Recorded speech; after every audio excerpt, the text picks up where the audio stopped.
नमस्कार दोस्तों, मैं राज पांडे। आप देख रहे हैं आरसीएन न्यूज़ टुडे। दोस्तों, कल मेरे द्वारा लेखपाल भर्ती के संबंध में वीडियो नहीं बनाया गया। एक ही वीडियो मेरे द्वारा अपलोड किया गया था, आपने उसे देखा होगा। कल मेरा एक्सीडेंट हो गया था और ज़्यादा चोटें नहीं आई, लेकिन गाड़ी की हालत ख़राब है। ईश्वर ने हमें बचा लिया। जैसे फ़िल्मों में होता है कि लोग मोटरसाइकिल के साथ रगड़ते हुए चले जाते हैं। बीच रोड पर मैं गिरा, उसके बाद मैं रगड़ते हुए चला गया और बाइक से ही टक्कर हुआ था। पीछे से एक ड्रिंकर था, उसने मार दिया था और बाइक की हालत एकदम ख़राब। अब उसमें कम से कम 15-20 हज़ार रुपये लगेंगे तो बाइक बनेगी। बहुत बुरी कंडीशन है। मैं सही सलामत रहा, ना मेरे कपड़े पर कोई रेफ आया, ना कहीं आया। केवल यहाँ पर जो है दर्द हो रहा कलाई पे और पैर पे थोड़ा कट गया है, लेकिन जो मैं शूज पहना था उसमें कोई रिफ नहीं आया। पैर कट गया लेकिन शूज पर कोई रिफ नहीं आया। तो मैं सही सलामत रहा, बाकी गाड़ी तो बनती रहेगी, बनवा लूँगा उसको मैं। और आज की कुछ प्रमुख खबरों के बारे में बात कर लेते हैं दोस्तों। लेखपाल भर्ती के संबंध में, यूपी पीआरटी के संबंध में, टीजीटी पीजीटी के संबंध में जानकारी मांगते रहते हैं, तो आप जानते हैं कि मैं आपको एकदम ऑथेंटिक जानकारी देता हूँ। जानकारी कलेक्ट करने के बाद मुझे जो जानकारी प्राप्त हुई है, सबसे पहले बता रहा हूँ, अभी यह निश्चित नहीं है कि मामला कोर्ट में ही जाएगा। लेखपाल भर्ती में जो आरक्षण का विवाद था, जिसमें पदों की संख्या बढ़ाई गई है, उस मामले को कोर्ट में भी ले जाने की तैयारी चल रही है। खबरें सामने निकल कर आ रही हैं और जो लोग कोर्ट जाने की बात कह रहे हैं अभी, वे कह रहे हैं कि पदों की संख्या 7,994 थी, तो पद घटे क्यों? पद को तो बढ़ना था। आखिरकार पद को घटाया क्यों गया? या फिर आरक्षण निर्धारित किया गया तो पद घटना नहीं था, उतना ही पद रहना था। तो पद को घटाकर जो है ओबीसी की सीटें बढ़ाई गई और सीटें बढ़ाई गई और जनरल की सीटें घटाई गई। मतलब इस प्रकार की बातें सामने निकल कर आ रही हैं और यह मामला कोर्ट में जाता है अगर, तो फिर भर्ती फंस जाएगी। तो उत्तर प्रदेश में एक कहावत है कि उत्तर प्रदेश में किसी भी परीक्षा को पास करने के लिए कई संघर्ष होते हैं, कई स्टेप होते हैं, कई परीक्षाओं से उत्तीर्ण होना पड़ता है। उसमें एक परीक्षा का जिक्र किया गया है, हाई कोर्ट और सुप्रीम कोर्ट। तो भी एक परीक्षा है, उसका भी जिक्र किया गया है। दोस्तों, आपको मालूम होगा कि यूपी पीआरटी को लेकर हमने आपको जानकारी दी है कि यूपी पीआरटी जून के बाद आने की संभावनाएं है, जून के बाद आएगी। आज नहीं, 8 महीने से बता रहा हूं। तो दोस्तों, अगर यूपी पीआरटी का जिक्र भर्ती परीक्षा कैलेंडर में नहीं होता है तो एक महा आंदोलन की तैयारी है, इसका भी जिक्र मेरे द्वारा किया गया। सुपर टेट का जिक्र नहीं होता है तो उसका भी मेरे द्वारा बताया गया। वैसे पीआरटी का जिक्र कैलेंडर में करने की तैयारी में नहीं है, लेकिन उनके कानों तक बात जा रहा है कि सुपर टेट का भी ये जिक्र कैलेंडर में करने की तैयारी में नहीं है, लेकिन उनके कानों तक यह बात जा रहा है कि अगर सुपर टेट का पीआरटी का जिक्र कैलेंडर में नहीं हुआ तो प्रतियोगी छात्र धरना प्रदर्शन करने की तैयारी कर रहे हैं, आंदोलन करने की तैयारी कर रहे हैं। हो सकता है कि जिक्र कर दें, हो सकता है 1% चांस है, ज्यादा चांस नहीं है।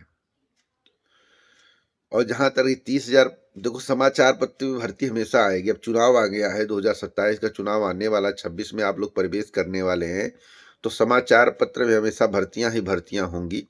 इसलिए मैं आपसे निवेदन करूंगा कि उसकी बातों पर आपको ध्यान नहीं देना है।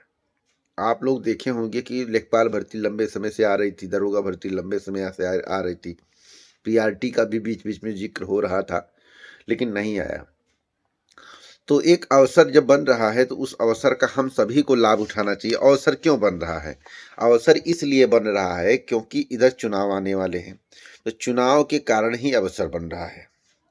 हाँ, उत्तर प्रदेश अधीनस्थ सेवा चयन आयोग की अच्छी खबर है। उत्तर प्रदेश अधीनस्थ सेवा चयन आयोग जो है, अब 2026 में 6 भर्तियों पर काम करेगा। 6-7 भर्ती नई विज्ञापन जारी करेगा और अच्छे खासे विज्ञापन होंगे, अच्छा भर्ती होगा, जिसका आपको बेसब्री से इंतजार था।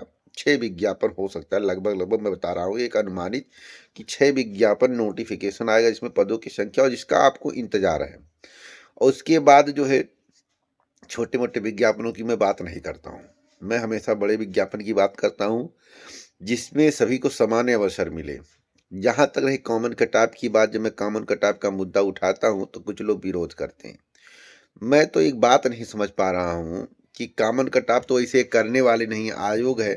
ये लोग अपने मन की ही करेंगे और प्रतियोगी छात्र के मन की नहीं करेंगे, तो होने की संभावना भी नहीं है, क्योंकि अभी सरकार इस पर ना कोई विचार कर रही है और ना आयोग विचार कर रहा है। बस बातें आ रही सामने, आप लोग ज्ञापन दे रहे हैं, प्रदर्शन कर रहे हैं, सोशल मीडिया तक सीमित है। क्योंकि इसमें भारी संख्या नहीं दिख रहा है कि कॉमन कटाफ हो।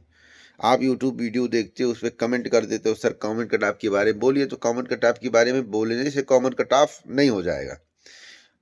खाने के लिए आप खेती करते हो ना, मेहनत करते हो, खाना पकाते हो ना, सब कुछ करते हो, तब जाके खाना मिलता है। तो आप सोच रहे हो फ्री में कॉमन कटाफ आपको मिल जाएगा। और जो लोग विरोध कर रहे हैं कि पेट की परीक्षा क्यों नहीं, कॉमन कटाफ अगर करना है, उनके अच्छे नंबर आ गए हैं। जिसके अच्छे नंबर आ गए हैं, वे लोग ये कह रहे हैं कि कॉमन कटाफ की बात आप क्यों कर रहे हो। कॉमन कटाफ की इसलिए बात हो रही है क्योंकि अरे भैया 50 परसेंटाइल हो जाएगा और आपका 60 परसेंटाइल है, 70 परसेंटाइल, 80 परसेंटाइल है, 90 परसेंटाइल है, तब भी तो आपको मुख्य परीक्षा में बैठने को मिलेगा।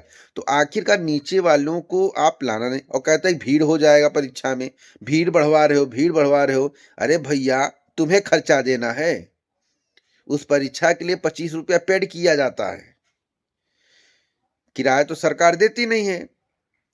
जितने लोग होते हैं उनसे पैसा लिया जाता है, फॉर्म भरवाया जाता है। फीस किस लिए होता है, फीस किस लिए होता है, इस पर आपको विचार करना चाहिए। तो जो हकीकत है मैं आपको बता रहा हूं कि कुछ लोग विरोध कर रहे हैं, और मैं जब तक रहूंगा इस पृथ्वी पर, देखिए कल अकाल मृत्यु से बच गया, अच्छे कर्म रहे होंगे, आप लोगों की मदद या बहुत अच्छे कर्म हमने किए थे, तो जान बच गई। गाड़ी की हालत देखेंगे तो कहेंगे आप किसे बच गए। तो मैं तो बच ही गया, और पूरी तरह से मैं वीडियो बना रहा हूँ, आपको बता रहा हूँ। लेकिन यह है कि आपके लिए अच्छा कर रहा हूँ और आपके भले के लिए सोच रहा हूँ, तो फिर मैं बच गया। तो पीआरटी वाले परेशान ना हो, यूपी टेट वाले परेशान ना हो, टीजीटी पीजीटी को लेकर भी समाचार पत्र में आता रहता है, आपको मालूम होगा। तो क्या टीजीटी पीजीटी भर्ती आगे कब से आ रहा है, और परीक्षा के संबंध में जानकारी आपको कब से मिल रही है, किस महीने परीक्षा होगा, उस महीने पर परीक्षा होगा। आखिरकार जो मेरे द्वारा बोला गया था बहुत पहले, हमने आपसे ये भी बोला था कि लेखपाल में पदों की संख्या बढ़ाएंगे। सबसे पहले जब विवाद हुआ तो उसी समय मेरे द्वारा बोल दिया गया था, चैनल पर वीडियो अपलोड है, लिखा गया थंबनेल पर, थंबनेल देख लीजिए जाके, कि ओबीसी की पदों की संख्या बढ़ाने की बात शासन में चल रही है, बढ़ेगा। नोटिस आयोग जारी करेगा, जारी कर दिया।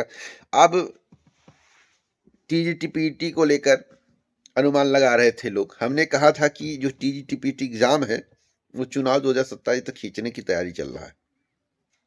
चुनाव से 6-7 महीने पहले परीक्षा करवाएंगे। जो मेरे द्वारा बोला गया वही हो गया। बल्कि टीजीटी पीजी का विज्ञापन कब आया है, 1 साल का कार्यकाल, 1 साल से ज्यादा का कार्यकाल तो कृति पांडे का हो गया। अब नए अध्यक्ष डॉक्टर प्रशांत कुमार आए हैं, तो आप सोच लीजिए कि बातों में कितनी सत्यता होती है। बाकी इस चैनल को सब्सक्राइब करिए, शेयर करिए, जिससे मैं आपको ऑथेंटिक जानकारी देता रहूं। लेखपाल के संबंध में नई जानकारी मैंने आपको दे दिया है। वीडियो को ज़्यादा से ज़्यादा शेयर करिए, लाइक करिए, और चैनल को सब्सक्राइब करना मत भूलें। पूरा वीडियो सुनने के लिए दिल से धन्यवाद।